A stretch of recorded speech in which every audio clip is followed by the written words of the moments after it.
ஹரி ஓம். இன்றைக்கு ஒரு தெளிவான இலக்கு என்பதை பற்றி ஒரு சிந்தனை. நாம் யார் என்பது நமக்கு தெரிகிறது. நம் தேவை என்ன என்பதும் புரிகிறது. நம்மால் தேர்வு செய்து கொள்ளவும் முடிகிறது. ஆனால் விலங்குகளுக்கு இந்த சாய்ஸ் கிடையாது. கண்முன் நடப்பதை அறியும் திறன் பசுவுக்கு உண்டு. பசுவால் அதை அனுமானிக்க முடியும். கையில் ஒரு குச்சியை வைத்துக்கொண்டு நம் கையை ஓங்கினால் போதும், நம்மை நோக்கி வரும் பசு அப்படியே நின்றுவிடும். தொடர்ந்து நாம் ஒரு அடி முன்னே எடுத்து வைத்தால் பசு ஓட்டம் பிடிச்சிடும்.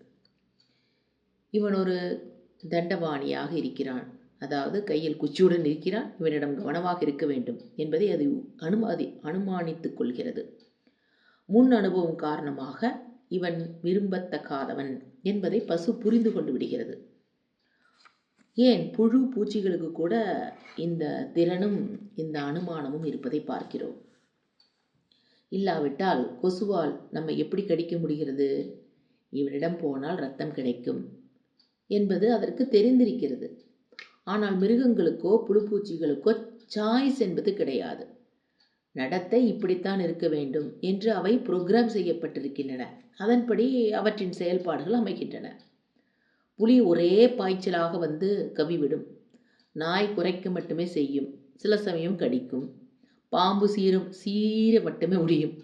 இவை எல்லாவற்றையும் நம்மாலும் செய்ய முடியும். அதாவது பாய்ந்து வர முடியும், குறைக்க முடியும், சீரவும் முடியும். இவை தவிர மிருகங்களால் செய்ய முடியாத வேறு செயல்களையும் நம்மால் செய்ய முடிகிறது. உதாரணமாக, மிருகங்களால் சுட முடியாது, பெயர் சொல்லி அழைக்கவும் முடியாது. உயிரினங்கள் என்ற கோணத்தில் மிருகங்களுடன் ஒப்பிட்டு பார்த்தால் சில பொதுவான குணாதிசயங்கள் நம்மிடம் உண்டு.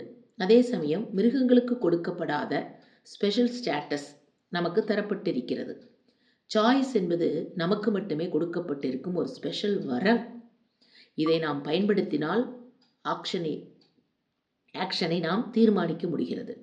ஆக்ஷன், ரியாக்ஷன், இவை ரெண்டிற்கும் இடையே இருக்கும் வித்தியாசத்தை தெளிவாக புரிந்து கொண்டாலே ரியாக்ஷனை தவிர்த்து விட முடியும். ஆக்ஷனை தீர்மானிக்கும் போது சில வழிமுறைகளை பின்பற்ற வேண்டி வருகிறது. எது விரும்பத்தக்கது, எது விரும்பத்தகாதது என்பதை புரிந்து கொண்டு விரும்பத்தக்கதை அடைவதற்கு மிகவும் சாதகமான ஒரு வழியை தேர்வு செய்து கொள்ள முடிகிறது. சில வகை விருப்பு வெறுப்புகள் நமக்கு இருப்பது இயற்கை. இந்த விருப்பு வெறுப்புகளும் கூட காமம் என்ற பொதுவான வார்த்தையால் அழைக்கப்படுகிறது. ஒரு பொருளை நீங்கள் அடைய விரும்பினால் அதுவும் கூட காமம்தான். இது கிடைத்தால் என் புகழ் உயரும், இது என்னுடைய பாதுகாப்பை அதிகப்படுத்தும், இது எனக்கு மகிழ்ச்சியை கொடுக்கும் என்று நாம் நினைப்பதும் ஒரு விருப்பு. நம்மை திருப்திப்படுத்தும் என்ற எதிர்பார்ப்பு. நாம் சில விஷயங்களை அடைகிறோம் எதிர்பார்த்து, ஆனால் அது சில நேரத்தில் நம்மை இக்கட்டில் மாட்டி வைப்பதும் உண்டு. நம்மிடம் இல்லாத விஷயங்களை அடைய விரும்புவது மட்டும்தான் விருப்பு என்பது இல்லை. ஏற்கனவே நம்மிடம் இருப்பதை இழந்து விடாமல் தக்க வைத்துக் கொள்ள வேண்டும் என்று நினைப்பதும் விருப்புதான். அதாவது நம் உடல் நலத்தை, தலைமுடியை, சம்பாத்தி வைத்திருக்கும் நல்ல பெயரை, கிடைத்திருக்கும் வேலையை, தரப்பட்டிருக்கும் அந்தஸ்தை, இவற்றையெல்லாம் இழந்து விடாமல் தக்க வைத்துக் கொள்ள நினைப்பதும் விருப்புதான். இதற்கு நேர்மானது வெறுப்பு. துயரம் ஏற்படுத்தும் என்றும் பாதுகாப்பை பலவீனப்படுத்தும் என்றும் எதிர்பார்த்து சில விஷயங்களை நாம் தவிர்க்க விரும்புகிறோம். இதற்கான ஜோஷியம் பார்க்கிறோம், சிபாரிசும் தேடுகிறோம். ஆனால் எவ்வளவுதான் விரும்பத்தகாத விஷயங்களை தவிர்க்க முயற்சித்தாலும் சில சமயம் நம் வாழ்க்கையில் அவை புகுந்து விடவே செய்கின்றன. உதாரணமாக அல்சர், நரைமுடி, முகச்சுருக்கங்கள், இப்படி நிறைய விஷயங்கள் எந்த ஆர்ப்பாட்டமும் இல்லாமல் அமைதியாக நம் வாழ்வில் புகுந்து விடுகின்றன. இப்படி சிலவற்றை தவிர்க்க முடியாத நிலை ஏற்பட்டால் அவற்றிலிருந்து விடுபட வேண்டியது அவசியமாகிறது. யாருமே வியாதியை விரும்புவதில்லை, ஆனால் நோய்வாய்ப்பட்டு விட்டால் அதிலிருந்து விடுபட வேண்டியிருக்கிறது. முதல் முயற்சியை தவிர்க்க வேண்டுகிறோம். இது முடியவில்லை என்றால் விடுபடவும் விரும்புகிறோம். அறிவும் சக்தியும் நமக்கு குறைவாக இருப்பதால் விரும்புவதை எல்லாம் நம்மால் அடைய முடிவதில்லை. தக்க வைத்துக் கொள்ள விரும்பும் எல்லாவற்றையும் தக்க வைத்துக் கொள்ளவும் முடிவதில்லை. இப்படி விரல் இடுக்குகள் வழியாக கை நழுவி போகும் விஷயங்கள் நிறைய உண்டு. அதற்கென்று எனக்கு அறிவும் சக்தியும் குறைவாக இருக்கிறது என்பது முன்னாலே தெரியும். இப்போது சுவாமிஜியும் அதுதான் சொல்லுகிறார். எனவே நாம் இனிமேல் எதுவும் செய்ய போவதில்லை என்று நாற்காலியில் சாய்ந்து உட்கார்ந்து கொண்டுவிட முடியாது. காரணம், குறைவான அறிவையும் சக்தி வைத்துக்கொண்டே பல விஷயங்களை நாம் இதுவரை சாதித்திருக்கிறோமே. பிஸியான சாலையை ஒழுங்காக நம்மால் கடந்து செல்ல முடியும் என்று யார்தான் உத்தரவாதம் கொடுத்தார்கள்? இருந்தாலும் தினமும் சாலையை கடந்து மறுபக்கம் போய்கொண்டுதானே இருக்கிறோம். உயரமான இடத்திலிருந்து தண்ணீர் கீழ் பாய்ந்து வருகிறது. இதற்கு கூடுதல் சக்தி எதுவும் தேவைப்படுவதில்லை. அது தானாக நிகழ்ந்து விடுகிறது அல்லவா? இது இயற்கையின் விதி. இதுவே பள்ளமான இடத்திலிருந்து உயரமான இடத்திற்கு தண்ணி எடுத்துச் செல்ல வேண்டும் என்றால் கட்டாயமாக கூடுதல் சக்தி, எலக்ட்ரிசிட்டி தேவைப்படுகிறது. அறிவும் சக்தியும் குறைவாக இருப்பினும் ஏதோ ஒரு கூடுதல் வலிமை நம்மை வழிநடத்தி செல்லுகிறது. அதை அருள் என்பதா, கருணை என்று எப்படி வேண்டுமானாலும் அழைத்துக் கொள்ளுங்கள். வேறு என்ன வேண்டுமானாலும் அதற்கு நீங்கள் பெயர் வைத்துக் கொள்ளுங்கள். ஒன்றும் பிரச்சனை இல்லை. நம்மை வழிநடத்த செல்ல உதவும் ஏதோ ஒன்றின் மீது நம்பிக்கை வைத்து செயல்பட வேண்டியதை செய்கிறோம். இதில் தவறு எதுவும் இல்லை. எனவே விருப்பு வெறுப்புகளிடம் இருக்கத்தான் செய்யும். அவற்றை நீங்கள் பூர்த்தி செய்ய கொள்ளத்தான் வேண்டும். வெறுமனே உட்கார்ந்து விட முடியாது. அப்படி உட்கார்ந்து விட்டால் சோம்பேறியாகி விடுவோம். சோம்பேறியாக இருப்பவருக்கும் வீணாக பொழுதை கழித்து கொண்டிருப்பவருக்கும் வித்தியாசம் நிறைய உண்டு. எதையாவது சாதித்திட வேண்டும், மற்றவரிடம் பாராட்டு பெற வேண்டும் என்றெல்லாம் சோம்பேறியினுடைய இலக்கு இருக்கும். ஆனால் அதை நிறைவேற்றிக் கொள்வதற்கு தேவையான உற்சாகம், விடாமுயற்சியும் அவரிடம் இருக்காது. வீணாக பொழுதை கழித்துக் கொண்டிருப்பவரோ எப்பொழுதும் சுறுசுறுப்பாக இருப்பது போல் காணப்படுவார். எந்நேரம் எதையாவது வெட்டி முறித்துக் கொண்டிருப்பது போல் தோற்றமும் கூட தருவார். ஆனால் உண்மையில் அவர் எதையும் சாதிக்க மாட்டார். எனவே சோம்பேறியாகவும் இருக்க முடியாது. அதே சமயம் வீணாக பொழுதை கழித்து கொண்டும் இருக்கக்கூடாது. காரண காரணியத்தோடு திட்டமிட்டு செயல்பட்டு கொண்டே இருக்க வேண்டும். நம் முகமும் கை கால்களும் ஸ்டில் போட்டோ எடுத்து ஃப்ரேம் போட்டு மாற்றிக்கொள்வதற்காக இறைவன் கொடுக்கப்படவில்லை. சங்கரும் வியாசரும் மகத்தான காவியங்களை உலகுக்கு அளிக்க வேண்டும் என்ற உன்னதமான இலக்கு வைத்துக்கொண்டு இயங்கினார்கள். அவர்களின் மகத்தான படைப்புகளை படித்து படித்து நாம் பயன்பெற்று கொண்டிருக்கிறோம். வியாசருக்கு விருப்பம் இருந்திருக்கிறது, அற்புதமான ஒரு காவியம் படைக்க வேண்டும் என்கிற விருப்பம். ஆனால் விருப்பம் இருப்பினும் அவர் அதை பூர்த்தி செய்து கொள்ள முயற்சிக்காமல் இருந்திருக்கலாமே. சும்மா சாய்ந்து உட்கார்ந்து ரிலாக்ஸாக இருந்திருக்கலாமே. விருப்பப்படுவது மனித மனதுக்கு மட்டுமே உள்ள ஒரு உரிமை. ஒரு நாய் விதிக்கப்பட்டிருப்பதற்கு அதிகமாக விருப்பப்பட முடியாது. ஆனால் நாம் சொர்க்கத்துக்கும் ஆசைப்படலாம், சந்திரனுக்கும் ஆசைப்படலாம். இப்படி எதன் மீதும் நமக்கு விருப்பம் இருக்கலாம். அது நமக்குள்ள பிரத்யேக உரிமை. எனவே விருப்பப்படுவது ஒரு பிரச்சனையே கிடையாது. உரிய நடவடிக்கை எடுத்து விரும்புவதை நிறைவேற்றிக் கொள்ள வேண்டும் என்பதே முக்கியம். பணம், பதவி, பெயர், புகழ், அந்தஸ்து என்று அடைய வேண்டிய இலக்குகள் தெளிவாக இருக்கும்போது அவற்றை அடைய வேண்டிய வழியும் முக்கியமானதாகி விடுகிறது. இதற்கு சில வழிமுறைகளை அமைத்துக்கொண்டு அவற்றின் அடிப்படையில் இயங்குவது அவசியமாகிறது. மர உச்சியில் வாழ வேண்டும் என்பது குரங்குகளுக்கு விதிக்கப்பட்டிருக்கும் ஒன்று. மரத்துக்கு மரம் தாவிச் செல்வது குரங்குகளுடைய சுபாவம். தானாகவே தேர்ந்தெடுத்து இந்த வாழ்க்கை முறையை அவர்கள் அமைத்துக் கொள்ளவில்லை. குட்டி குரங்குகளும் அம்மா குரங்கு மாதிரியே செயல்பட வேண்டுமானால் அவற்றிற்கு ஒரு உண்மை தெரிந்திருக்க வேண்டும். இந்த உண்மையும் எந்த பாட புத்தகத்தில் உதவி இல்லாமல் பள்ளிக்கு செல்லாமல் இயல்பாகவே தெரிந்திருக்கவும் வேண்டும். குரங்குகளுக்கு தெரிந்திருக்க வேண்டிய இந்த உண்மை புவியீர்ப்பு சக்தி. அதாவது தாவும் போது அடுத்த மரத்தின் கிளையை பிடித்து கொள்ளாவிட்டால் நான் கீழே விழுந்து விடுவேன் என்பது தெரிந்திருக்க வேண்டும். இதை குட்டி குரங்குக்கு அம்மா குரங்கு சொல்லிக் கொடுப்பதில்லை. குரங்குகளுக்கு தனி பள்ளிக்கூடம் கிடையாது. ஆனாலும் இந்த விஷயத்தை பொறுத்தவரை அறியாமை இருக்கும் குரங்குகள் உண்டா? மர உச்சியில் வாழ வேண்டும் என்று ஒரு பக்கம் விதித்துவிட்டு இன்னொரு பக்கம் அதன் ஆபத்து பற்றிய அறிவு குரங்குகளுக்கு கொடுக்கப்படாமல் இருந்தால் அது படைப்பின் தவறாகிவிடும். அதுபோல சாய்ஸ் நமக்கு தரப்பட்டிருந்தாலும் நம்முடைய செயல்பாடுகளை திட்டமிட்டுக் கொள்ளும் வழிமுறைகளை பொது அறிவு மூலம் நாம் தெரிந்து வைத்திருக்க வேண்டும். எது சரியானது, எது தவறானது என்பதை அறிந்து கொள்ள நாம் பள்ளிக்கூடங்களுக்கு செல்ல தேவையில்லை. பிறந்து வளர்ந்து கொண்டிருக்கும் போதே இந்த விவரங்கள் இயற்கையாகவே நமக்கு தெரிந்து விடுகின்றன. இல்லாவிட்டாலும் இதுவும் படைப்பின் தவறு என்று பட்டியலில் சேர்ந்துவிடும். படிக்க தெரியாத, அவ்வளவு ஏன் தங்கள் பெயரை கூட ஒழுங்காக எழுத தெரியாதவர்கள் நிறைய பேர் இருந்தார்கள். உலகம் முழுவதும் பழங்குடி மக்கள் இருக்கிறார்கள். அந்தமானில் வாழும் பழங்குடி மக்கள் சிலர் கற்கால மனித வாழ்க்கை முறையை இன்னும் வாழ்ந்து கொண்டிருப்பதை பார்க்கிறோம். நமக்கு தெரியும் பல விஷயங்கள் அவர்களுக்கு தெரியாது. மொழி தெரியாது, கணக்கு, பிசினஸ் எதுவுமே அவர்களுக்கு தெரியாது. நம் தமிழ்நாட்டிலே தினத்தந்தியின் தலைப்புச் செய்தியை கூட படிக்க தெரியாதவர்கள் கோடிக்கணக்கான பேர் இருந்தார்கள்.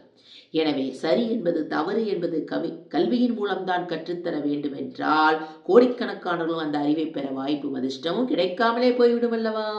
அதாவது அந்த அடிப்படை அறிவு கிடைக்கப்பெறாமலே அவர்கள் தங்கள் நடவடிக்கையை தேர்வு செய்ய வேண்டிய நிலை ஏற்படும். தப்பும் தவறுமாக ஒவ்வொன்றையும் செய்து கொண்டிருப்பார்கள். மறுபடியும் அது படைப்பின் தவறாகிவிடுமே. நல்ல வேளை, இப்படிப்பட்ட பரிதாப நிலையில் யாரும் இருப்பதாக தெரியவில்லை. எது சரி எது தவறு என்பது இயல்பாகவே கல்வியறிவு எல்லாம் இல்லாமலேயே அறிந்து கொள்ளுவதில் யாருமே அறியாமை இல்லை. யாரும் நம்மிடம் பொய் சொல்லக்கூடாது என்றுதான் எல்லோரும் எதிர்பார்க்கிறோம். சாதாரண திருடன் கூட இதற்கு விதிவிலக்கல்லவன் அல்ல. வீட்டுக்குள் அதிரடியாக நுழைந்து பீரோசாவை கேட்கும் திருடனிடம் நம்மால் பொய் சொல்ல முடிகிறதா? அவன் கையில் வைத்திருக்கும் கத்தியை பார்த்ததும் 2 போய் சாவியை தேடி எடுத்து அவன் கையில் ஒப்படைத்து விடுகிறோமே. அதே போல் யாரிடமும் அடிவாங்கவும் காயப்படவும் நாம் விரும்புவதில்லை. அது உடல் ரீதியாக இருந்தாலும் சரி, மனதளவில் இருந்தாலும் சரி, கடும் சொற்கள் யாரும் நம்மை புண்படுத்தக்கூடாது. யாரும் நம்மை மட்டமாக பேசக்கூடாது. நம் அழிவை யாரும் விரும்பக்கூடாது. இவையெல்லாம் நம்முடைய எதிர்பார்ப்புகள். அவ்வளவே. கொசுக்கள் கூட மற்ற எல்லாரையும் கடிக்கலாம், ஆனால் நம்மை கடிக்கக்கூடாது. எந்த வைரஸ் கிருமிகள் நம்மை தாக்கக்கூடாது. எல்லா பாக்டீரியாக்களும் வேறு நமக்கு பிடிக்காத உடல் முகந்து கொண்டு கொள்ளட்டும். இந்த விஷயத்தில் 100% தெளிவு நமக்கு எப்பொழுதுமே உண்டு. நீங்கள் காயப்பட விரும்புகிறீர்களா என்று அடுத்தவுடன் கேட்டுப்பார்கள். இல்லை என்றுதான் சொல்வார்கள். ஒருவேளை நீங்கள் என்னை தாராளமாக காயப்படுத்தலாம் என்று அவர் சொல்வாரானால் அது காயமே அல்ல. கிராமத்தில் நான் ஒரு படித்த கால ஆரம்ப பள்ளிக்கூடத்தில் ஒரு டீச்சர் இருந்தார். அவர் தரையில் நெடுஞ்சானாக படுத்துக்கொண்டு தன் மீது என்னை நடக்க சொல்வார். உங்க உடம்பு மீது நடந்தா உங்களுக்கு வலிக்குமே சார் என்பேன். சும்மா நட என்பார் அவர். இது காலில் நடரா, இடது காலில் நடரா, வலது கால் நடரா என்று மாறி மாறி சொல்லிக் கொண்டிருப்பார். இப்படி நடந்து நடந்து அவருக்கு நான் நிறைய சேவை செய்திருக்கிறேன். அது என்னை ஒரு வகையில் ஆசீர்வதித்திருக்கிறது.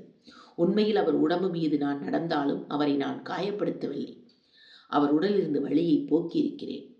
மற்றவர்கள் நம்மை காயப்படுத்துவதை நாம் எப்படி விரும்புவதில்லையோ அதே போல் மற்றவர்களை நாம் காயப்படுத்தக்கூடாது என்பதும் நமக்கு நன்றாக தெரிந்துதான் இருக்கிறது. அடுத்தவர்கள் பொருளை திருடக்கூடாது என்பதை நாம் அறிவோம். அதனாலேயே திருட நினைத்தவர்கள் அடுத்தவர் தூங்கிக் கொண்டிருக்கும் நடுராத்திரி வேளையிலே தேர்ந்தெடுக்கிறார்கள்.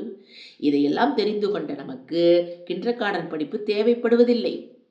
கல்லூரி போக வேண்டிய அவசியம் இருப்பதில்லை. அப்பா அம்மாவும் இதில் நமக்கு போதிக்க வேண்டிய அவசியம் இல்லை. இருந்தாலும் பெற்றோர்களும் மத குருமார்களும் ஏதாவது போதித்துக் கொண்டுதான் இருப்பார்கள் என்பது வேறு விஷயம்.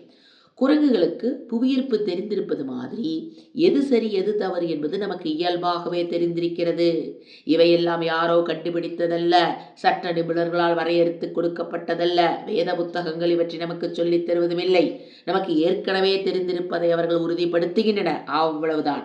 சில விஷயங்களை யாருடைய உதவியும் இல்லாமல் நாமாகவே தெரிந்து கொண்டிருக்கிறோம். இதை காமன் சென்ஸ் என்று சொல்கிறோம். எதையும் யாருக்கும் புதிதாக படைத்து விடுவதில்லை. இருக்கும் உண்மையை உறுதிப்படுத்துகிறார்கள். நியூட்டன் உறுதிப்படுத்தி சொல்வதற்கு முன்பே புவியீர்ப்பு இருந்துதா இல்லையா? இல்லாவிட்டால் நியூட்டனின் தாய் ஆட்பிட்னாலே அந்தரத்தில் மிதந்து கொண்டுதானே இருந்திருக்க வேண்டும். பக்குவப்பட்ட மனது இந்த விவரங்களை எளிதாக புரிந்து கொண்டு விடுகிறது. ஒருபடி மேலே போவோம். நாம் எதையுமே கண்டுபிடிக்கவில்லை என்றால் படைப்பு என்று ஒன்று உண்டா? படைப்பாளி என்று ஒன்று இருக்கிறானா? இருந்தால் அவன் யார் என்ற நியாயமான கேள்விகள் எழுகின்றன. ஒரு ரேடியோவோ ஒரு கடிகாரமோ தானாக உருவாகி விடுவதில்லை. காரணம், அவை திட்டமிட்டபடி உருவாக்கப்பட்டவை. They are all put together intelligently. பூமிக்குள்ளிருந்து கார்கள் முழு வடிவில் வெளிப்படுவதில்லை. பல்வேறு உபரிபாகங்கள் ஒன்று சேர்க்கப்படும் போதுதான் கார் உருவாகிறது. அதாவது தேவைக்கேற்ப வடிவமைக்கப்பட்டு உருவாக்கப்படுகிறது. சிலந்தை வலைகளுக்கு சிலந்தைகளுக்கும் பறவைகளுக்கும் கூடுகளுக்கு பறவைகளுக்கும் படைப்பாளிகள். அதேபோல் ஒரு ஆடிட்டோரியம் என்றால் அதை படைப்பாளி ஒரு ஆர்கிடெக்ட். அதே மாதிரிதான் நமது உடல் அமைப்பையும் பல வகையான உறுப்புகளால் ஒருங்கிணைக்கப்பட்டது. நமது மூட்டுகளில் படைப்பாளினுடைய மெக்கானிக்கல் இன்ஜினியரிங் தேவைகள் உண்டடங்கியிருப்பதை நாம் பார்க்கிறோம். கால் கைகளில் எலும்பு முறிவு ஏற்பட்டால் ஆர்த்தோபேட்டிக் சர்ஜரிடம் போகிறோம். உடனே அவர் உள்ளே சென்று ஸ்டீல் தகடு வைத்து போல்ட் நட்டு போட்டு திருகி சரி செய்து விடுகிறார். சில சமயம் ரம்பம் கூட பயன்படுத்துகிறார். இப்போது எலக்ட்ரிக் ரம்பம் வந்துவிட்டது. இப்படி பல பொருட்கள் ஒருங்கிணைக்கப்பட்டு நமது உடல் படைக்கப்பட்டிருக்கிறது. படைப்பு இருந்தால் படைப்பாளியும் இருக்க வேண்டும் அல்லவா? படைப்பிலிருந்து படைப்பாளியை பிரித்து விட முடியாது. அந்த படைப்பாளியை தான் கடவுள் என்கிறோம். ஒரு பானையை படைக்கும் குயவனுக்கு பானையை பற்றி அறிவிருக்க வேண்டும். தவிர பானையை படைக்க தேவையான பொருள்களும் சக்தியும் திறனும் இருக்க வேண்டும். அதுபோல இந்த உலகம் ஒரு படைப்பு என்றால் அதை படைத்தவருக்கு உலகில் உள்ள அனைத்தை பற்றிய அறிவும் இருக்க வேண்டும். அவரை எல்லாம் வல்லவன் என்கிறோம். அவனை தூணிலும் இருப்பான் துரும்பிலும் இருப்பான் என்று சொல்கிறோம். இறைவனே இவ்வுலகமாக ஆகிவிட்டபடியால் இங்கிருப்பது எல்லாமே அவன்தான். அதனால் எந்த குறிப்பிட்ட ஒரு உருவத்திலும் நாம் கடவுளை பிரார்த்தனை செய்து கொள்ள முடிகிறது. ஒரு உதாரணம் ஆகாசம். வேறு எந்த மதத்திலும் ஆகாசம் வணங்கப்படுவதில்லை. நமது இந்து மதத்தில் ஆகாசம் வணங்கப்படுகிறது. புகழ்பெற்ற சிதம்பர ரகசியம் என்பதே ஆகாசத்தை வழிபடுவதுதான். அம்பரம் என்பது ஆகாசம். அம்பரம் என்றால் துணி என்ற ஒரு பொருளும் உண்டு. பூமியை ஒரு பெண்ணாக உருவப்படுத்தி பார்த்தால் புடவை மாதிரியாக அவள் சுற்றி கொண்டிருப்பதுதான் ஆகாசம். பூமிக்கு மட்டுமல்ல, சூரியனை சுற்றும் கிரகங்களுக்கும் நட்சத்திர கூட்டங்களுக்கும் ஆகாசம்தான் புடவை போன்றது. இதை மீண்டும் சிந்திப்போமாக. ஹரி ஓம்.